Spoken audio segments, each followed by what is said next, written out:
Definitely इस पूरे हत्याकांड का मास्टरमाइंड ये नाबालिग लड़का ही है। इसकी पहले की भी क्रिमिनल इन्वॉल्वमेंट है एक हमारे पास अटेम्प्ट टू मर्डर की। 15 से 17 दिन से ये लोग इस चीज़ की प्लानिंग कर रहे थे। कल रात को हमको एक कॉल मिली 8:30 बजे, उसके बाद एक कॉल और मिली उससे 15 मिनट के बाद, जिसमें यही बताया कि यहाँ गोली चली है और कुछ लोगों को गोली लगी है। दूसरी कॉल में ये था कि जी मेरे फादर को किसी ने गोली मार दी है। हमने अपने लोग जब वहाँ पर जो हमारी टीम वहाँ पर गई, जांच में ये पता चला कि 3 लोगों को गोली लगी है, आकाश, ऋषभ और क्रिश। ये तीनों आपस में रिश्तेदार है। आकाश का बेटा है क्रिश और आकाश का भतीजा है ऋषभ। इसमें आकाश और ऋषभ की मृत्यु होगी। इसमें एक व्यक्ति को अभी हमने अप्रीहेंड किया है यहाँ पे, वो जुवेनाइल है।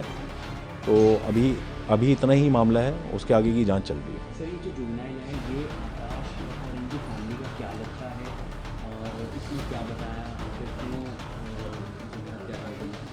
ये इनकी ऐसी डायरेक्ट कोई रिश्तेदारी नहीं है। इसमें जो लड़का है जुवेनाइल, इनकी दूर की रिश्तेदारी में है और ये खुद इनको चाचा चाचा बोलता था। हालांकि इनकी बातचीत सब बंद थी, ये मिलते भी नहीं थे आपस में। अभी देखिए प्राइमा फेसी तो यही आ रहा है कि इसका आकाश के साथ पैसे का लेन देन था, जो ये मांगता रहता था। करीब 70,000 रुपये की बात थी, जिसको ये देता नहीं था और उसको अवॉइड भी करना शुरू कर दिया था। इसके फ़ोन भी उठाने बंद कर दिए थे, इससे मिलना भी बिल्कुल बंद कर दिया।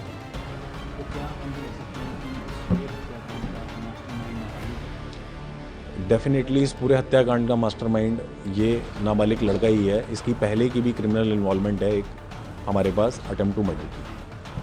तो इसके अलावा क्या सबसे पहले सवाल यही बनता है, कितने टाइम से प्लानिंग कर रहा था, तो क्या आकाश को मारने आया था या फिर बाकी लोगों को भी मारने आया था?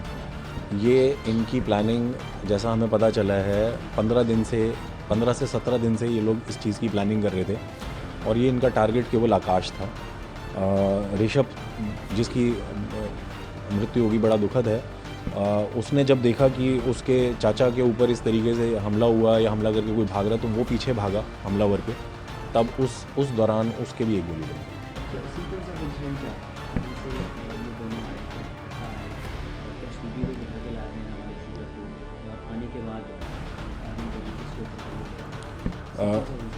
सीक्वेंस ऑफ इंसिडेंट ये है कि गली नंबर 1 बिहारी कॉलोनी में ये घर है, जो मृतक है उसका घर है।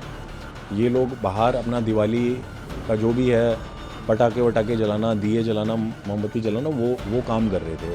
हाँ, उस दौरान आकाश बोल रहा हूँ, उस दौरान ये जो CCL है वो वहाँ पर आता है जुवेनाइल और इसके पैर छूता है। उसी एट द सेम टाइम जो हमलावर है वो भी वहाँ पहुँचता है और इस पर गोलियाँ चलाता है आकाश पे। आकाश भागता है अपने घर की तरफ, उसके पीछे पीठ की तरफ गोलियां मारता है और फिर जब हमलावर वापस जा रहा होता है, भाग रहा होता है वापस, तो उसके पीछे ऋषभ भागता है और उस दौरान उसको भी एक गोली मारती है। ये सीक्वेंस है और ये केवल आकाश को टारगेट करने के लिए आए थे और किसी को टारगेट नहीं।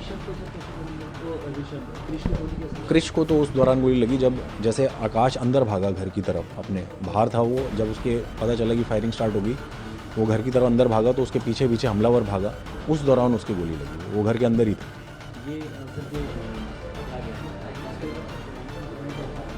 नाबालिग के ऊपर एक पुराना मुकदमा है अटेम्प्ट टू मर्डर का, जिसने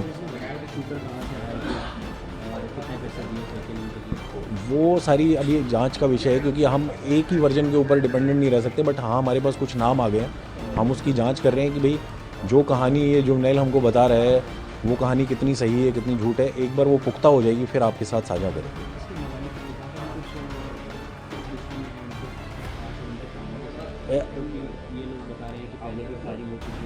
प्रिलिमिनरी जांच में हमारे सामने ये आ रहा है कि इसकी आकाश की और ये जो जुवेनाइल है, इसका फादर है जुवेनाइल का विराट, तो इनकी आपस में बहस हुई थी। हाँ, आकाश जो मृतक है और जो